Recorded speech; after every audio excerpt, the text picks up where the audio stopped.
Hello and welcome to week 4, day 1 of OPL 2020 Split 2. My name is Jake. Jake Boy Tiberi? No, I'm Spawn. I'm here filling in for Nick Boy, who unfortunately isn't able to join us today, but we still got some great League of Legends action coming your way. And as always, joining me to break down the games and get involved, it's going to be Rusty, Skimmy, as well as friend of the show in Juves. Juves, welcome back to being promoted to the OPL, mate. It's good to be back, and it's also good to see we got some closet synergy going on. I didn't realize you were going to be wearing the fur on the collar, but I'm pleasantly surprised, Jake. Good tasting clothes you have. This is the thing. Every single week I show up to the OPL dressed like one of my co-casters without meaning it. So that's probably my bad. But I like that we've gone the inverse. You've kind of got the tan t-shirt, and I've got the tan jacket. Skimmy, big week in esports. How was OCS last night, mate? I heard that there was some fun cast going on. There was, yeah. Rowdy was the key word. We talk about what the mess here in the OPL, where teams all fighting around the middle of the park. The exact same story is the same, right, Juves? We've got all these teams literally in touching distance of one another. We have an uneven amount of teams as well, so there's buy rounds, which make it even more spicy. So as things come to a close, I think the race to the finish is going to be really, really exciting. I think the difference for me in OCS, teams just aren't afraid to fight. They just want to fight every single moment of the game. There's a little amount of macro compared to the OPL, but it's super entertaining. Certainly is. And Rusty, Sydney, well and truly back to normal now. Gym's open. I've seen from your Instagram that everything is going fine. You had a lot of exams at the start of this week. You were freaking out on the OPL last week. How did you go? Well, I finally finished them. I've only got 3 assessments left, and you're right. New South Wales back to normal. We won't talk about where you guys are. We're fine. We'll look past that. We're chilling in lockdown again. But look, I was going to say something about Nick Boy not being here, Spawn, and maybe it was a mustache thing, but I realized that today's games are actually so good that we wanted someone who could host and speak about League of Legends, maybe this time, Spawn. Obviously, Nick can speak about League of Legends. He chooses not to, and the substitution has come through. But before we get into those games, let's pull actually up the standings to see kind of where the OPL lies before we get into what is a very important day of League of Legends. You're going to see Legacy still undefeated at the top of the ladder, with the Chiefs coming in at second. Then the mess, as we like to call it here. Direwolves, Avant Gaming, Order, as well as Pentanet.gg, all at 3-3. Gravitas is 1 and 5, and they'll be taking on Mammoth. Juves, the mess really does seem to be a tricky place to be in, because a couple of those teams potentially going to miss out on playoffs. Yeah, for sure. But I've been a player in this scenario before where, the whole middle of the table really is 3 and 3. And you kind of take solace in that fact, knowing other teams above you are going to drop games. And you just need to, beat the next person next to you. But there's always that inkling of hope that someone is going to drop a game. So it's just too close to call at the moment. And I think right now each team has shown that they have different strengths and weaknesses. But Rusty, for yourself, who do you think stands out in the mess? Or is this just any team on any day can beat each other? I do feel like the latter's mostly true, man. But if I was to pick a team right now, I would actually be focusing on AV, because they were the biggest surprise coming into this one. I think that they've gone above and beyond at least my expectations, and now we're looking at them. They've almost gone through their full first round robin, and you're like, can they actually keep that going, and can they stick it to the teams that are around them and above them? And of course, Losers Queue has been activated for Mammoth at the moment, unfortunately. They haven't been able to climb their way out of that one. Juves, I've been keeping an eye on your YouTube channel. You seem to have some words of advice for them. What do you think Mammoth need to do to get that dub? Well, I think Mammoth just need to stick to fundamentals. I think when you're losing, it's easy to try and overcomplicate things. It's easy to try and make that next best play to get a gold lead, when in fact the best thing to do is actually just calm down, not do much of anything, but just stick to your fundamentals, because fundamentals is what gets you to the OPL in the first place. And of course, we have an absolute cracker of a day of League of Legends. So let's get today's games up for you guys. Kicking it off, it is going to be Pentanet.gg going up against Avant Gaming. Then a rematch of the game that went for about 7 hours in the gauntlet. It's going to be Order taking on the Direwolves. Gravitas versus Mammoth as they look to pick up their first win. And then OPL Classico. It will be the Chiefs taking on undefeated Legacy for potentially the first real test that the boys in green are going to face. Guys, 4 really big games. Skimmy, coming to you first. Which one do you think is the banger of the day? I think the obvious one has to be the finale to end out the day, based on the performance the form really that Legacy are in, and then how they've looked so strong when they've gone up against Chiefs in times past. Obviously, they've had to substitute out Career CK and brought in Dragku, still learning the role, still getting familiar, and Isles definitely does not look like a rookie coming into this one. But I mean, as a whole, right, there are so many different narratives for us to follow right now. You've got the battle for the top 2, the battle for the bottom 2, and then a battle to separate out the 4 teams locked in at 3rd place. So it's a big week, as you said before, probably the best week we've had all year, as to, this could be a bit of a turning point halfway through the second split. Yeah, it's super exciting when you consider that all of these teams have played everyone except for their opponents in today's game. So this is the last game of the first round robin, and the fact that we do have such good matchups means you couldn't have planned it better in any way. Absolutely, and of course, guys, none of the OPL would be possible without our great partners. And thanks to our partner, NeoSurf, you can be a part of the OPL intro and win yourself a $500 NeoSurf voucher to use in the League of Legends store. Take a video of yourself joining the call, follow OPL and NeoSurf on Twitter, and then share it using the hashtag NeoSurfWin. You've got until week 6 of the OPL to get your entries in, and we're going to be judging some of them today, in fact, so make sure you make us laugh.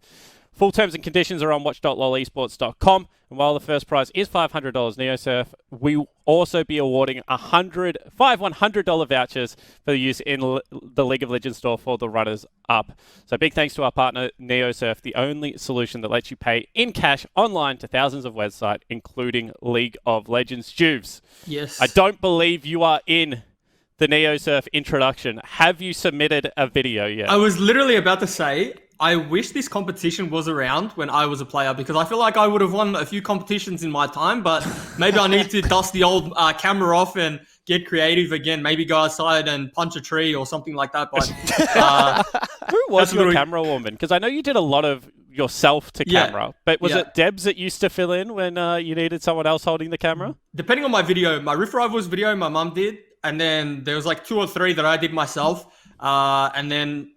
Yeah, it's just kind of got to get creative with it. I think my team did it once, and I was running up and down outside the studio, right? Games. Yeah, I remember that one. Yeah. All right, guys. And first game tonight, it is going to be Avant Gaming taking on Pentanet.gg. These are 2 teams in the mess. Maybe 2 of the teams that we didn't expect to be at the level they are, certainly elevating their gameplay. Doing it a little bit differently today. Rusty, take me through why Avant could win this game and what you're looking for them. Yeah, so I had a quick look at both of these teams because, again, they are both 3-3 on the standings, right? So you'd expect them to be very similar. But when you look at the way that they play, Pentanet.gg are always behind at 15 minutes, where AV are always ahead at 15 minutes. And that's a very clear distinction in how they're going to play in the first place. The last game that we saw from PGG when they won was like a 35-minute scaling 2v5 pentakill. But they were losing till they got that, So they really do rely on their scaling if all else fails, or if they don't have something crazy that they pull out in the draft. So I can see AV very easily getting those early leads and just snowballing the game through very successfully from that. So who's going to win, Rusty? Who are you tipping, Avant or PGG? I'm tipping Avant, to be honest. Okay, Skimmy, real quickly, who wins and why? 1 sentence. Pentanet, I just can't wait for Pabu to just do 1v5 jumping in. It looks like an int, but it gets himself a pentakill, and Get Back just continues to smurf. All right, and Juves, a little bit more time for you because I actually care about what you have to say. who are you tipping to win and why? Well, I think Pentanet are a team that have some real stylish drafts. Sometimes good, sometimes a little bit average. But I think I'm going to lean towards Pentanet this game. AV have looked really good, so I think it's a coin flip, but Pentanet for me. Yeah, all right. And as a host, I'll play tiebreaker, and I'm actually going to make it a tie. I think Avant Gaming bottom lane should be too good. But, guys, that is going to be our first match. Stick around. After the break, we're going to have the Macca's Champ Select, and it's going to be Avant Gaming taking on Pentanet.gg.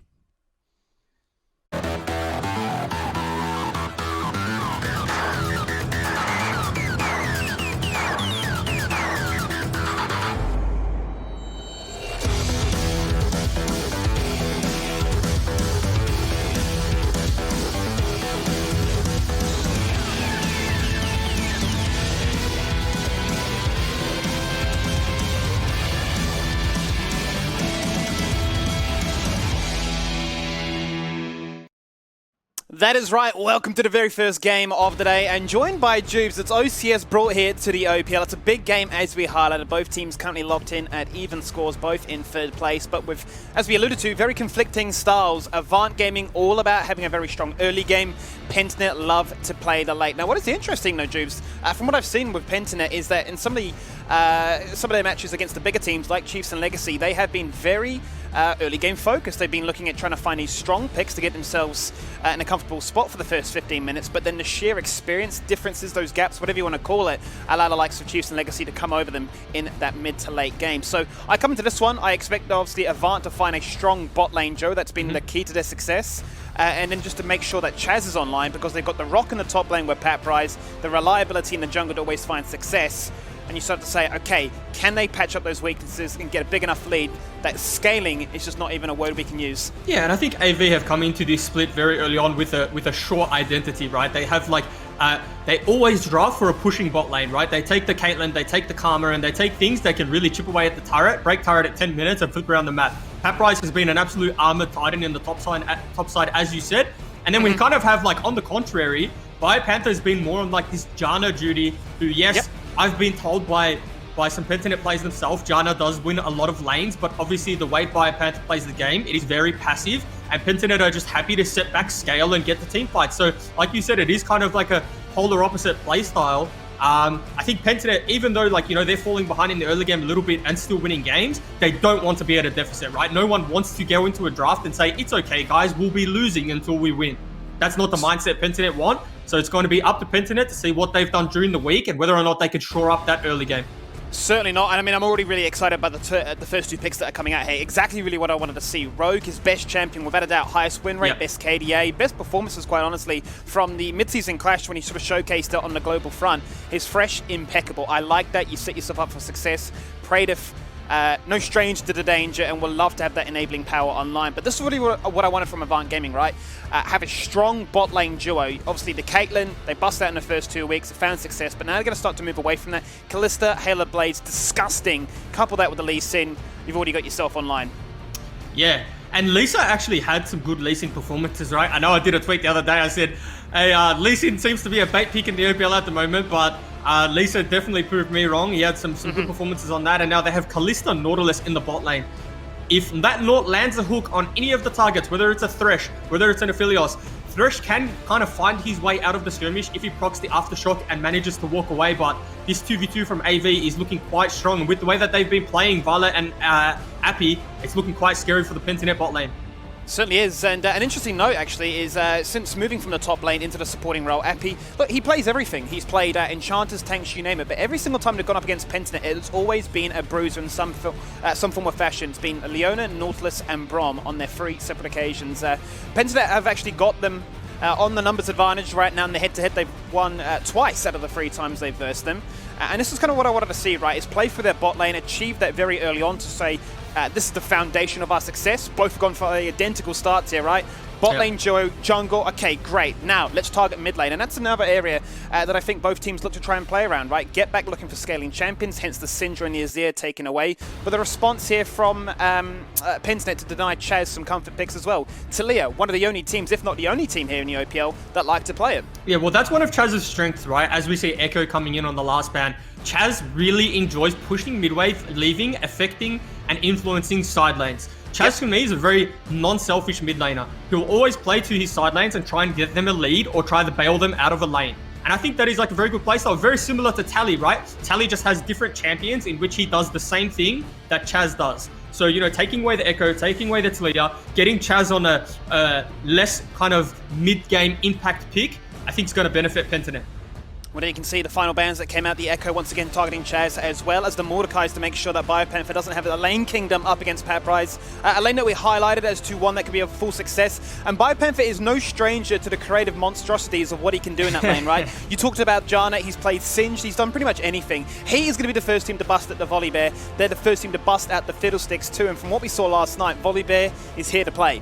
Well, yeah, I've been playing solo queue all week as well. Most of the OPL top laners have been giving Volibear a good go. And in my, you know, and this is just anecdotal, right? It's only the games that I've played, but in the games that I've played, Volibear looks like a power pick in the top lane. So going to be interesting to see what BioPanther does with this. Obviously, once Volibear hits level 6, it pretty much is a free dive in the top lane, but AV having Ornn, Paprise on this Ornn does make him that little bit safer, right? You know, Ornn falls behind slightly in lane. It's not the end of the world. Still going to hit level 13. Still going to be able to give his team the ornaments. The one pick I want to talk about, though, Twisted Fate picked up by Get Back in the mid lane. Again, we're seeing this more and more in solo queue. The TF has just risen in popularity. And for me, it has kind of a weird power curve, right? TF goes the Rod of Ages, goes the Leech Bane. Once Twisted Fate hits 2 items, you see his damage ramp up significantly, then can potentially impact skirmishers. But until then, TF just wants to play to the side lane and not really play, you know, as a 5. Certainly doesn't. And I mean, this is kind of what we expected coming into this draft, was that both teams found their comforts. They denied away as much of their comfort as well and forced them to, you know, sort of think outside the box, right? And I like the fact that Get Back has gone for this Twisted Fate. It's looking to say, look, I can be strong on my lane, but I can then look to focus on those side lanes for success. We've seen Pabu, ever since coming into this jungle role, looking to be quite aggressive, sometimes at the, you know, deficit of his own KDA, but is very much willing to find skirmishes, force fights, and be a team player in that regard. And obviously the Twisted Fate enables that even more, right? You talk about the ability to roam lanes even before level 6 is online, and you know, you look at that bot duo, you're definitely expecting these guys to be very, very aggressive early on, so any advantage you can find in that regard, definitely going to be necessary. But it's cool because I look at both of these drafts, and both drafts actually suit their teams. And I know that sounds like a really common sense thing to say, but sometimes you see drafts that you're questioning, right? You're like, can they play that way? Does this style suit them? You know, but you have Chaz on the Orianna, who Orianna historically does very well into Twisted Fate. You often outrange Twisted Fate, so Orianna will have priority in that lane, which means Chaz can then go to side lanes, can help Lee Sin in the jungle. But then on the other side to that, right, TF can cheat tempo a little bit. TF can get pushed in, can use the Twisted Fate ultimate to help Pabu when he invades, because you know Pabu is going to be invading on this Graves, trying to contest Lisa on camps, and really stop that early game influence that we see AV find so much success of. Certainly are, Juves, and that's what we're going to do now. We're going to jump into game number 1 here with Pentanet.gg on the blue and Avant on the red side. It's a big game here today. BMOT's obviously on point, and we've highlighted that Get Back is a big fan of that one. At times we're thinking, why on earth is he doing it? What is the meaning behind it? And sometimes I'm saying, well, look, I just press buttons. Subconsciously, it just happens. But we're going to get to see exactly what this Twisted Fate can bring into the Rift here today. One that I'm very excited to see, as is the Volibear on your screen right there. BioPanther once again, always creative, always thinking of new ideas. And another good test here for Paprise to assess how he molds into this league. Yep, and I wanted to touch on this. If we're talking about metas, then the B has to be one of the meta remote, right? Oh, for sure. It has to be nerfed. At a certain point, right, have to be watching competitive games and think, you know what, the B emote is overpowered, too many people are taking it. How would you nerf it? Do you just make it more pixelated? You know, go from like, 1080p to 240p? It's too cute. You just can't not take it. My whole wheel's B emotes. There you have it. B emotes win games. And maybe get that nerfed. We'll have to see. But that is what you asked, and that is what they're going to do here. As Pentanet will go in for the invade, look to try and steal away that red buff, and successfully, as is to be the case here. Might see a little map flip here where we see Pabu clearing the whole enemy red side jungle, and Lee Sin just flips it, goes into their red side. And I have to say that this probably suits AV more than it suits the side of Pentanet, because AV have the volatile bot lane, right? They have Kalista, they have the Nautilus. You have Thresh Aphelios, not necessarily known to be a lane kingdom type 2v2, but now you're just splitting map and ensuring that if Praedyth and Rogue ever misplay, then the dive is always going to be on with the Lee Sin. Certainly is, but let's hold that thought for 2 seconds as Pabu comes on by, successfully stealing away the red buff. That's vital information there for Chaz to pass on here to Lisa, who's now done the exact same double buff online. Was potentially roaming to bot try, but Rogue had the inkling idea that something a little bit strange is going to go on.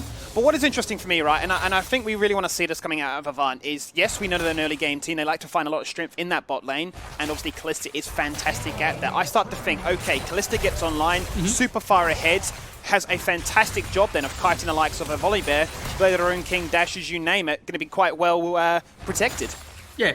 I mean, Kalista will be well protected, but the one thing you have to consider is what if there's a TF porting in with the gold card, right? Because Kalista, generally speaking, goes Blade of the Rune King, Runan's Hurricane, then QSS. If Kalista has to go Blade of the Rune King, QSS, then we see a significant dip in her power, right?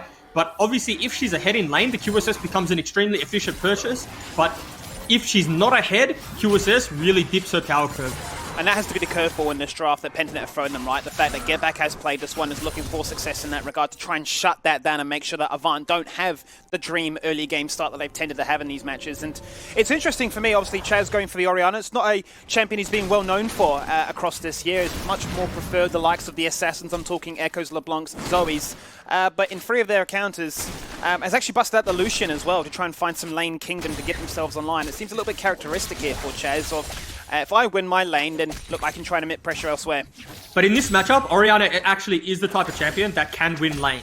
So it's not like Chaz is picking this matchup to go negative or slowly lose or even go even, right? Like in this specific lane, it is very good for Orianna because, like I said, the Orianna ball is always outranging the TF. TF wants to walk up and clear minions, has to be careful of that, threat of the shockwave.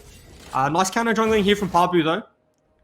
Certainly is, potentially and this was to be expected. Okay, that's going to be the safeguard over. Instantly the flash into the Baron pit as Rise was ready to rotate as well with the wave in a neutral spot. Now we turn to the bot lane where Appy lands the hook and the Lantern will get Praetor out, but that is a lot of damage taken there. He does not have any potions, and Adoran's Blade is not going to be enough to sustain himself in that situation. The action will not stop, however. A trade actually favouring Pentanet topside as Lisa's here to try and crash that wave in.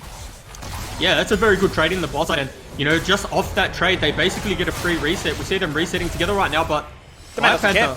1v2. Just 1v2s, absolutely. Yep. Calls out the Thunder, says hello, Zeus is coming in clutch, and 1v2. Yeah, and so it may look like Volibear's going in there and maybe biting off more than he can chew, but if Volibear gets the first maul off, then the Frenzied Maul, which is the second bite, heals Biopanther or the Volibear for a significant amount, so very comfortable trying to 1v2 that there. Very much the case, and we no doubt expect to see that power spike continue as this game goes on. And we saw yesterday, really, inklings of success in the sense that you can build full damage, but you're still incredibly tanky, especially when you use the ultimate as well. Yeah, I mean, you're getting bonus health, bonus resistances when you jump on in, and, generally speaking, Volibear is going to get 2 bites off as well, so heal cut is something to consider when coming up against this Volibear. Certainly will be, as it's going to be Appy that's already going invading right now, looking to try and get a bit of control and keep tabs as to where Pabu is. Leeson obviously wanting to be the one in the driving seat, that be it early dragons, early ganks, early possession of this rift, but it is Pabu finding success in the fact that his lanes are doing okay, and that is a dream for a Graves with priority. Yeah, and Lisa's kind of had to play the facilitating role or the supportive role where he's had to go topside, push his top laner's wave in, had to pop his head into bot lane and maybe go for an inefficient path just to make sure he didn't get 3 buffs. So Pabu's reaping the rewards of being that aggressive player we know him to be, and just has a little bit of an EXP lead, but might be a gank in the bot lane. Certainly is the first option for a first blood here. 6 minutes in as they're going to try and turn it on towards Rogue. The Teleport's going to come on in. Violet taking a lot of damage right now. Lantern in there from Praetor, trying to secure the kill with the Graviton, but it's not going to be enough because he is out of range. No kill, no foul. Both disengage away. Junglers in the area. The life bars still remain alive. Yeah, I mean, very anticlimactic from what we thought, I guess, would be first blood. Pabu again in Lisa's face. Man does not care. Well on his way to level 6 right now. Going to go on through. Appy's just going to flash on forward to land that hook. Lantern once again comes out. Destiny is online, teleporting in, finding a numbers advantage. A fight on multiple fronts. The blue buff and at the try. 1-for-1. And in the end, it's actually a double kill here for Get Back. We talk about Pentanet being a scaling composition, but this is them finding early game success. And this is what I was talking about. The TF and the Graves. So Graves is just going to be in Leasing's face all game, and TF may not have priority, right? May not be the first one to come to the play, but being the nature of his ultimate, able to cheat tempo, get to that play and pick up first blood. Really well played from Pentanet and really well communicated. Just nice, aggressive gameplay from them, and something that we don't necessarily expect from them, right? They're not the early game kings, but they're actually taking it to what we would deem AV being the early game kings. And I absolutely love this acquisition here from Get Back. The fact he's rushed those boots of swiftness, right? So you're not as reliant there on your ultimate to make sure that those rotations can happen. Let's have a quick look at this fight because, it was Avant trying to force the fight, but then they got caught, split around, and Pentanet came together. Yeah, and so we see that pink ward dropped onto the Lantern, but Pabu kept his composure, clicked the Lantern once, was able to get back TPs into the backline, and the reason that went so poorly was because the gank we saw beforehand in lane where Violet got chunked out, had to burn summoners, API got chunked out, had to burn summoners as well, so it was just really a snowball effect from the early aggression in lane before. And this is the best case scenario here for Pentanet, is to get themselves online, try and prevent the Kalista from finding that early lead, to get themselves to that situation where 2 items are online and you become relevant and reliable for as long a point as possible to a situation where the scaling keyword that we always highlight is just not a discussion point. I mean, you probably do, the argument would probably be that the scaling is in the favor of Pentanet as well anyway. And so when you're winning the early game by this much, this is a substantial lead in the early game, right? 8 minutes in, having this lead is quite scary when you're looking at the roster of AV, but seems to be an uncontested Rift Herald. Potentially they can use this to get some gold back, get some turret plates, and maybe break first turret. Yeah, they're going to be looking to try and get as much as a result of this one. A 4-man connect as they all collapse around to secure that one. The trade-off there for Pentanet already.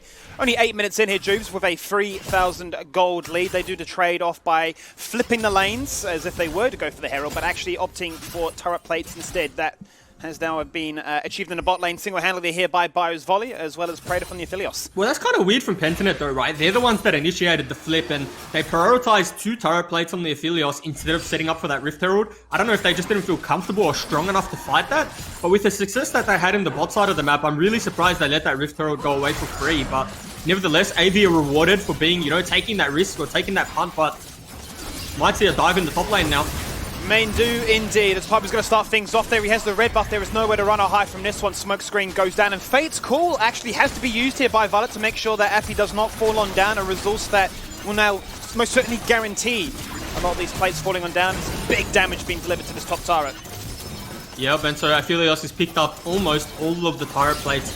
Going to be probably base and pick up the BF sword, and is really well accelerated in this game, as we see Chaz also just hit away at this mid turret, and we're seeing a small CS lead in the mid lane, while Get Back won't care too much because he managed to pick up 2 kills on his first ultimate. But we can see how this kind of Orianna-TF matchup goes. Orianna just gets stronger and stronger each time she bases, and is able to just maintain mid-prio, make TF, if TF wants to go to a side lane or go to a play, TF has to decide how many minions am I going to lose for that. Correct, and I mean, we need to see this coming out from Chaz, right? There's a very scary world in which Get Back is roaming, still staying even in terms of that CS department, and just winning on every single front. We want to see Chaz hit those breakpoints very early on. Obviously, a lot of key targets for him to couple with his orb to make sure the Shockwave hits those wombo combo moments. So for him to find strength here to really abuse that matchup is it's promising signs. Yeah. And all we'll see here is Get Back TP back to lane, so it's really no big deal. Has the spell book as well. He'll manage to get this full wave and be in good stead still. Maybe TF has the Rod of Ages. I haven't seen he based with the Catalyst, but Rod of Ages, the sooner that TF gets that, the quicker we'll see him in a side lane, right? We want to see what Pentanet want to do right now is they want to break either side lane turret, get TF to that lane, and keep their duo in the mid lane.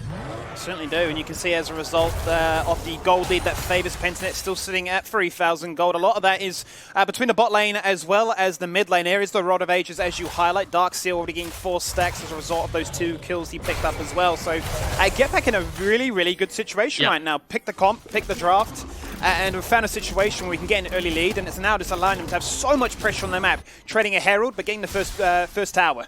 Yeah, what's important is it's 11 minutes in and the first tower has gone down, so TF automatically avoids Orianna now. Once this wave goes down and they put their bot lane in mid lane, TF is kind of get out of jail free, and he's able to just sit in the side lane, and that's all TF wants to do. TF is happy if he can spend 20 minutes of the next of the game just in a side lane, continuously pushing minion waves and dipping out of vision, because the scariest TF is the one you don't see, right? Because you don't know if he's going to be pulling an ultimate anytime soon to pick any kind of stragglers of your team. So really well played from Pentanet so far. They're setting the tempo, setting the pace, and they're being rewarded with a 4,000 gold lead.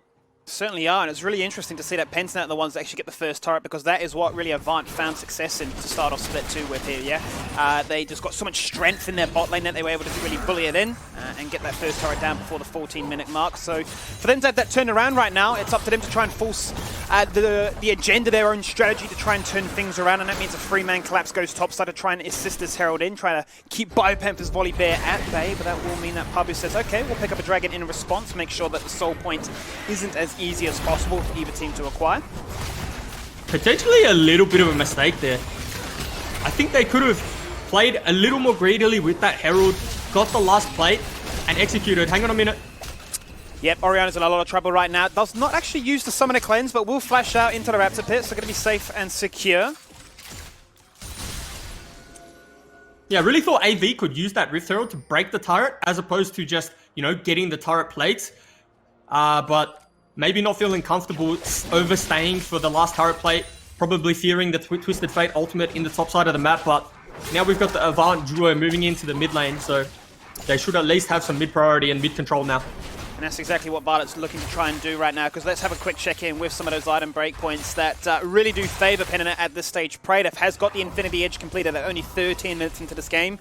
You compare that to Violet. Yes, he's got the Berserker Greaves, which will help with his dashes, but he's sitting on a single recurve mode. Big difference between the two.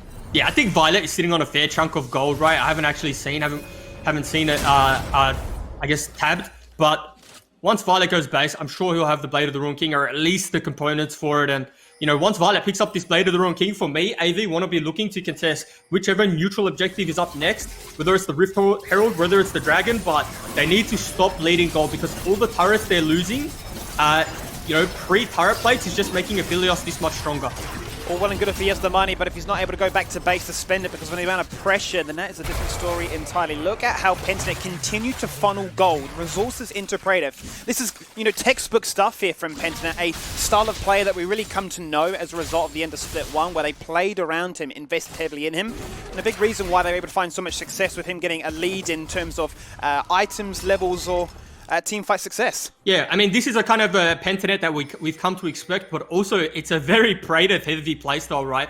Most of the teams Praetor has been on, he's been the carry, whether that's been when he was the top laner or now the bot laner, and the teams obviously trust him with the resources, so they do allocate him that, and we've seen what Praetor can do when he gets the gold, when he gets the items. And generally speaking, when we see Pentanet kind of, you know, stumble at the finish line, it's when Praetor has been set behind, right? When Praetor has the strongest early game. And so what does this Pentanet roster look like now? Now that Praetor is accelerated and can really stamp his foot of authority on this game.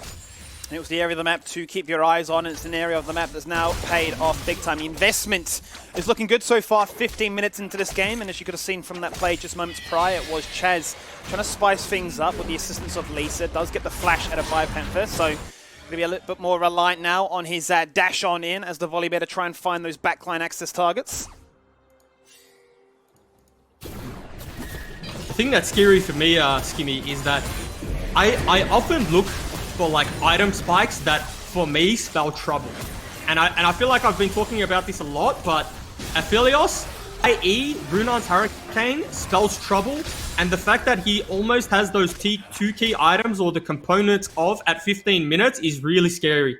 Really, really, really scary, because we're going to see someone get Season 10 real soon and real quick. But in saying in saying that, Chaz is also keeping farm over 10 CS per minute, so is Violet. So, you know, by no means is AV out of this game, but they're more just playing reactionary, right? They're just happy to catch waves. They're just kind of handballing waves across, passing it on backwards and forwards. But we get to see AV really set up and make, you know, a play for something. But potentially we see them set up and fight this Elder Drake in the Ocean Drake in 1 minute, because you really don't want to be giving away a third Drake and Soul Point this early into the game.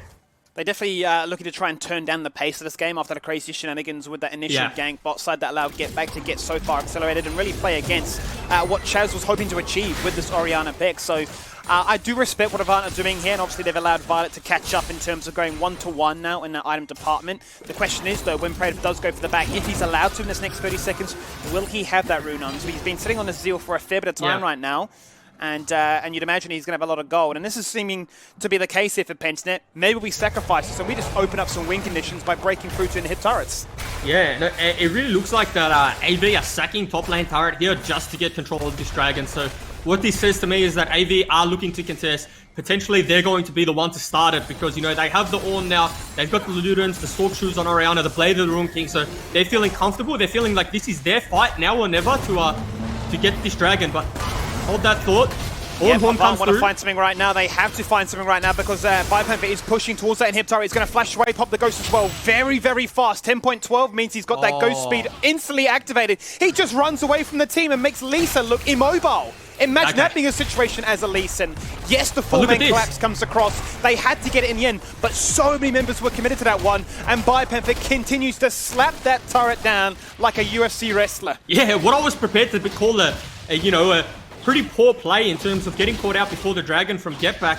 Pentanet have managed to turn that into 2 turrets and an open inhibitor in the top side. Sure, they'll be kicking themselves that they're not on Soul Point, but you know, beggars can't be choosers. They've got to be happy with that, right? Top lane inhibitor open, so they always have that threat now of Volibear just chomping down that inhib. And when you have a champion like a Twisted Fate, he's going to have a field day on an open inhibitor.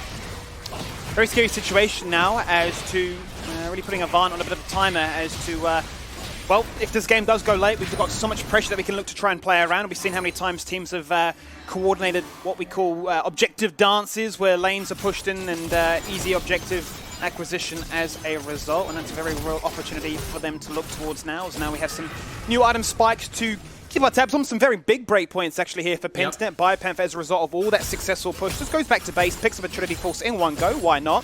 Lichbane comes online, the two items that you need to see here for a Trinity, for a Twisted Fate, and also the Runans here for Praetor. So if Pentanet were to try and force a fight right now, I believe they'd crush.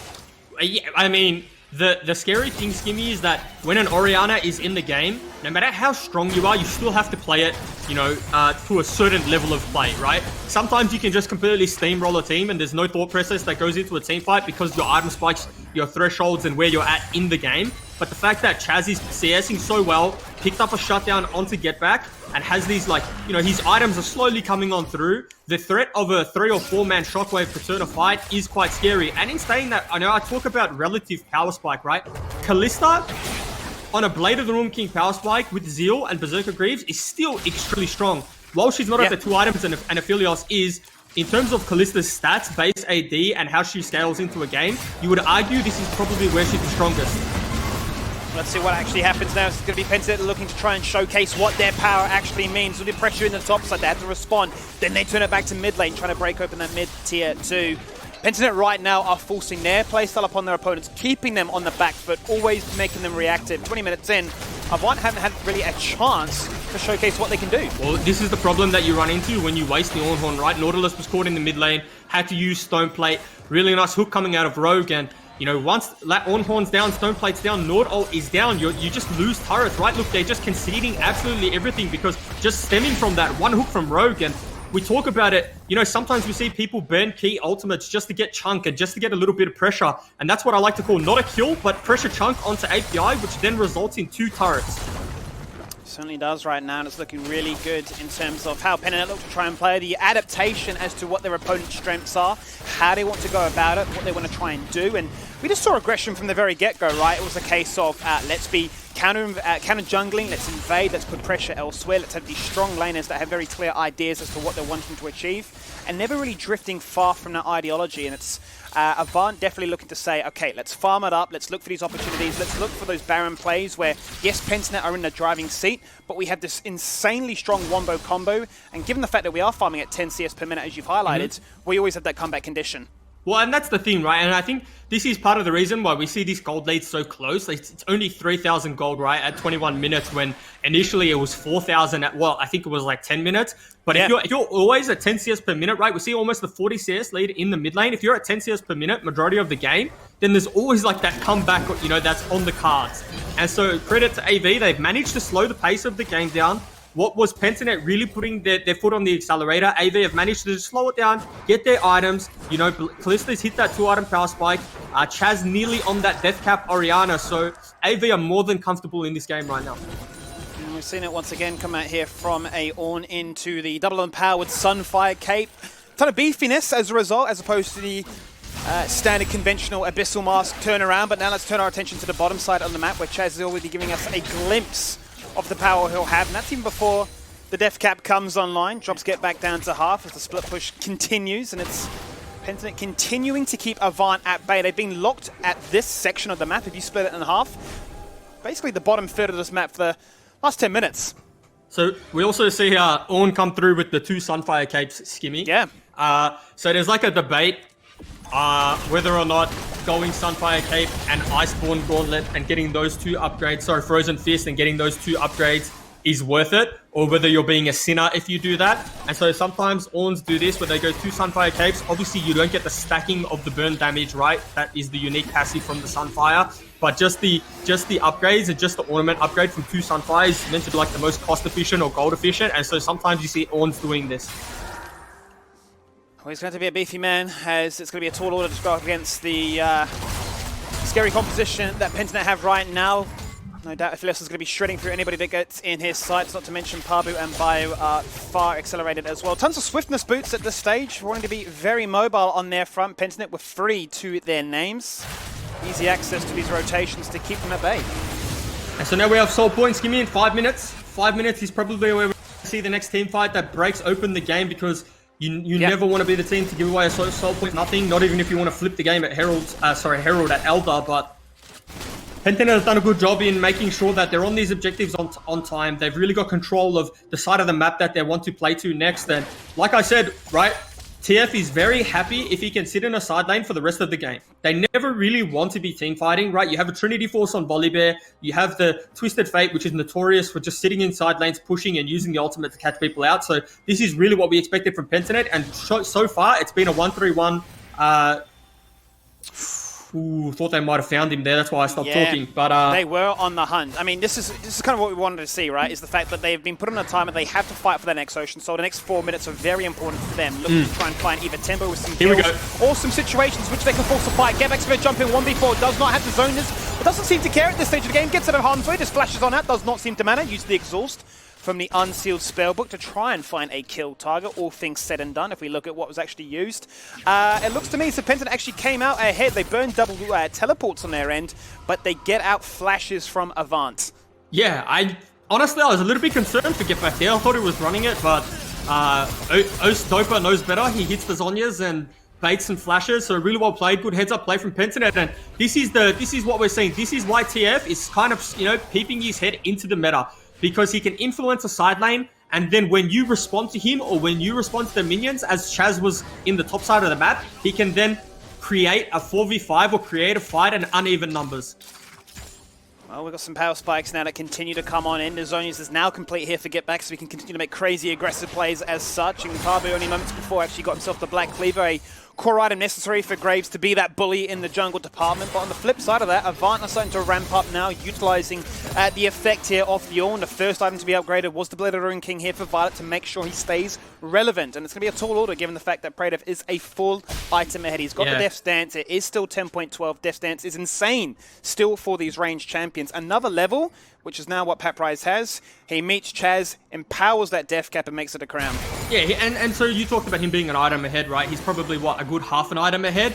But how much does this upgraded Blade of the Rune King now, minimize the lead that Praetor has, right? Because now we got to start talking about ornaments coming through, because next level, or when Ornn links up with Chaz, as he just has, he's got the upgraded Rabadon's Death Cap, one of the most cost-efficient, one of the most, value for money items or upgrades that you can get. Chaz going to be doing an insane amount of damage. Ornhorn comes through. And we're going to continue to see this as the timer gets closer and closer to that Ocean Soul. Avant sniffing for trouble. What can they get? It might not necessarily be a kill, but can they burn some summoners? Can they find any kind of combat edge? And that's what they're really looking for right now, because the gold lead continues to grow in Pentanet's favor. It was a healthy, stable 4K lead. It continues to grow. Yes, the ornaments will do wonders to try and even out those things. But it's going to be Get Back looking to make crazy plays once again. He jumps on in 1v5. Shockwave comes out and deletes Paba. There is no smite now, but there is no objective. They are looking to contest. Praetor just jumps in aggressively, and the Graviton does so much damage. Instantly, Chaz responds with the cleanse, but that damage from afar, Pentanet steamroll. Yeah, I mean, really nice catch again, utilizing the Twisted Fate pick to a T there. Violet having no QSS. Once he gets gold carded, it's just good night, nothing he can do. So potentially a little bit greedy in his build path. Maybe he needs the QSS to stay alive in these fights. And unfortunately for Chaz, it was a one-man Shockwave too that just went on to the Graves, I believe. And he wants to be hitting more members than that, at least getting Praetor into it as well. So we see here, Twisted Fate ults, gets into the middle of a fight. Gold card cleanse goes down, following up with the hook. Absolutely synergy coming through from the Pentanet roster. And Season 10 champion just flashing forward here, burning the cleanse, but cleaning up the fight. Nothing they can do once Kalista goes down. Yeah, Violet just was not allowed to play the game. The fact that Twisted Fate came in there, acted as a five-man statue, baited them, they all looked in amazement, maybe even horror, thinking, what is this man actually doing? But then Rogue comes in with a clutch ultimate hook blade, and Violet, like you say, can't do anything. And now if we look at what the situation is, 27 minutes in, 30 seconds on Ocean Soul, a big window to continue Pentanet being in the driving seat here. Lots of summoners down, very little mobility, no flashes. Well, if me being the optimistic person that I am, you have to be happy if you're an AV fan that Praetor's burnt flash there, right? So, you know, whatever. He had a big team fight. He's extremely strong, right? But now Chaz has the opportunity to land a shockwave that includes Praetor, right? He can't flash out of it. And so the only way that I see AV winning a team fight right about now is depending on Chaz's shockwave. There is very little magic resistance on the side here for Pentanet, so as you highlight, Chaz being this far forward could actually make moments like this a living reality. These are the moments he's looking to try and fight for. It's really up to Pentanet to try and be cool, calm and collected, not to throw anything here.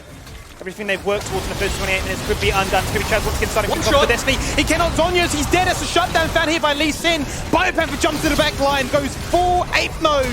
Crazy man, two-man shockwave, locks him in place. That's the second kill here for Avant, looking good so far. Member by member gets called out of place. He travels through with the kick, but Praetor is so damn strong. And the Ignite will not tick enough to take this man down. A major bounty they were hoping to find, but these are the signs of life. Avant have to take full force off. Yeah, what's the saying, Skimmy? Fool me once, fool me twice. Fool me a third time, shame on me. So get back.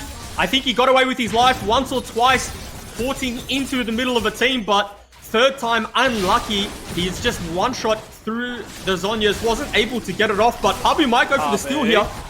I believe they would have seen him. They've got a ward in there. He's going to sidestep things out. Is he going to look to try and go for the steal? Can he find it? He gets his team, the Ocean Soul. Big Pabu to the rescue. Yeah, that is huge. Okay, so potentially they lose the Baron buff here. I think AV have to make the play. They just got to call it. We have to go Baron, have to start it and just flip a 4v5 because Ocean Soul is just so damn strong.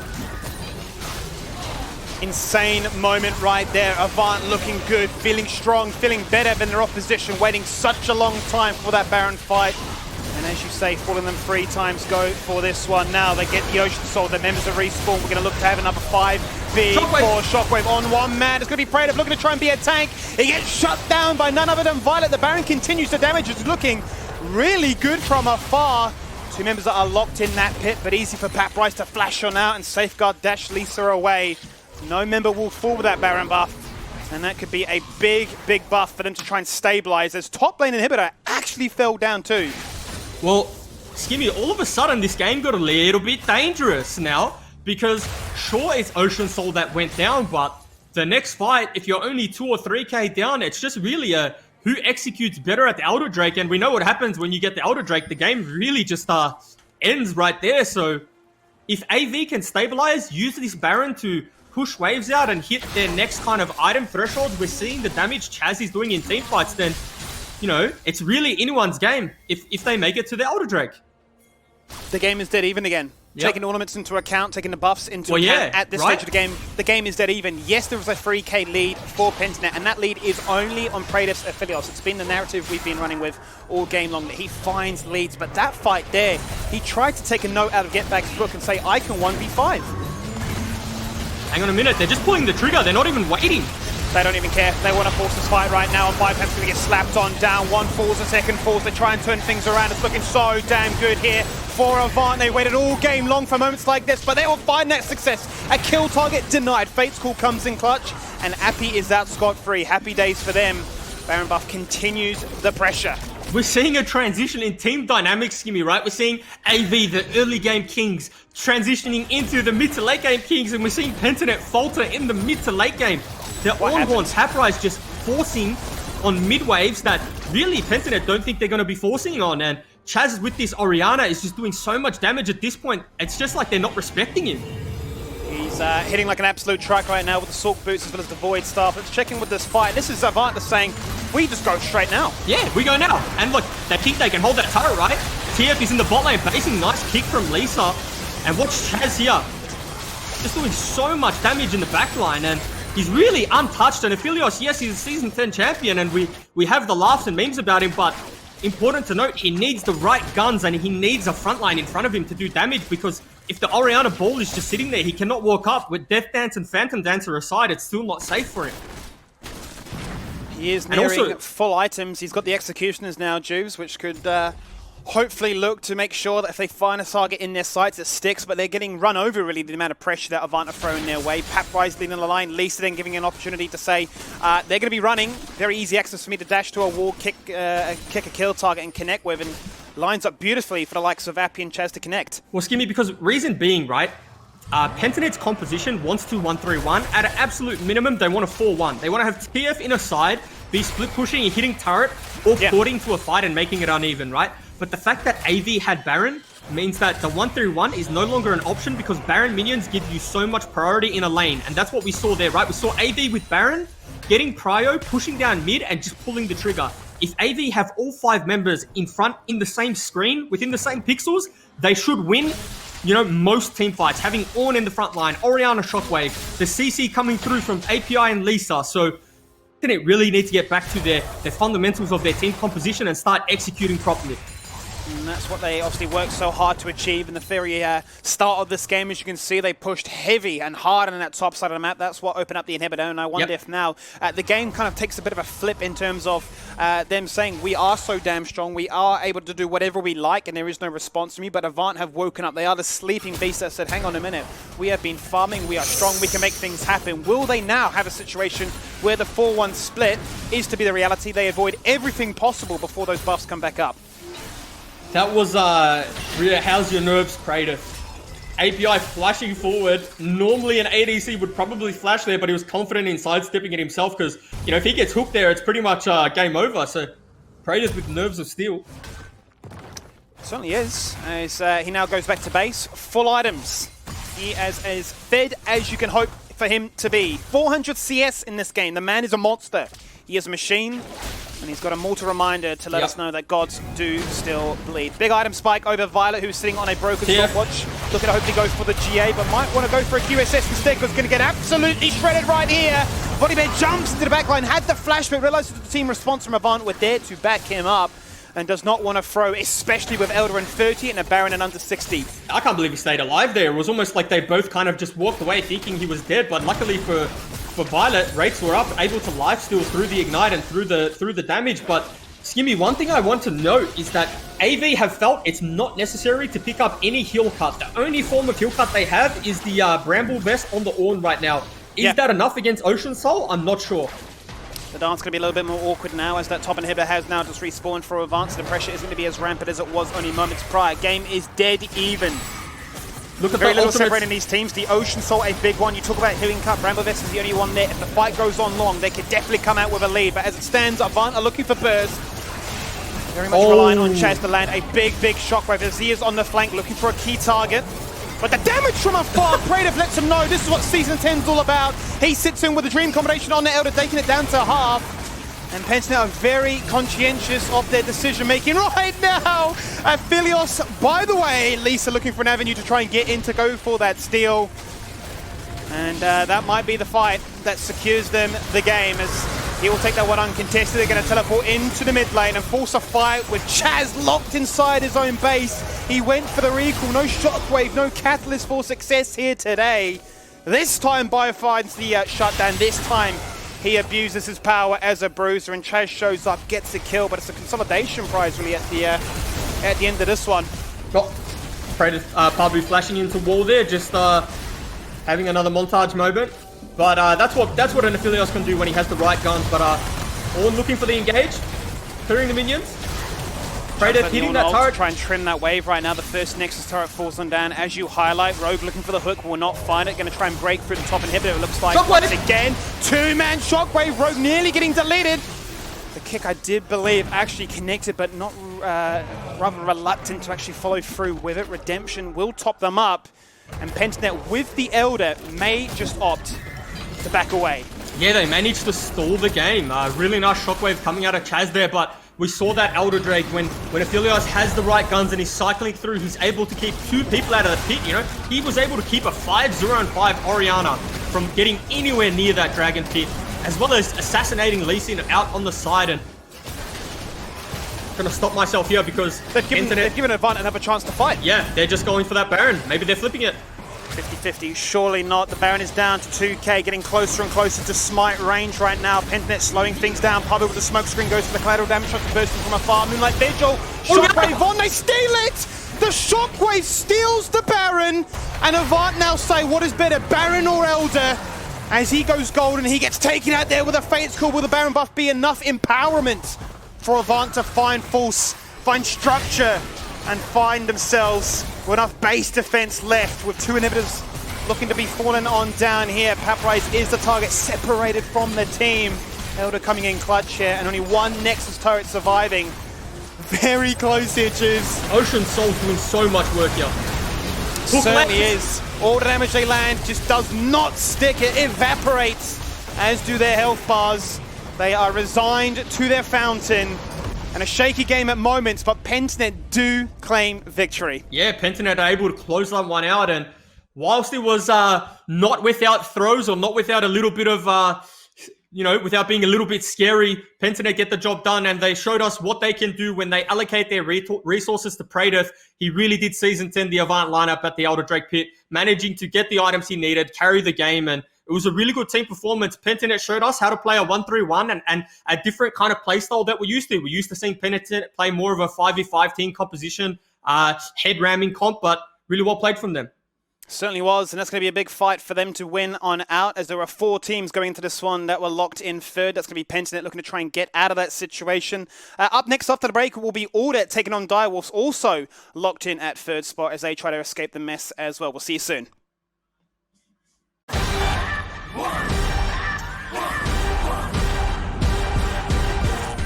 Today is the NeoSurf Cup, and we're going to be playing against Misfits, so hopefully we can bring home the win. NeoSurf is simple, safe and secure. You can go to your local shop and get a voucher code and use it online, preferably to buy League of Legends skins. It's got it! This is deadly! It's got it!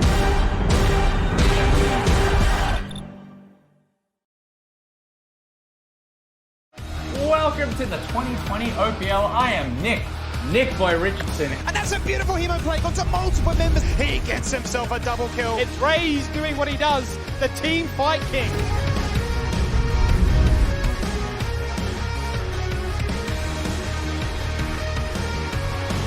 We love everybody. We love the OPL. If you're craving the taste of your favourites, head to Macca's for a fast, safe and contactless drive-through experience. For your Macca's run, contact-free, we'll be here.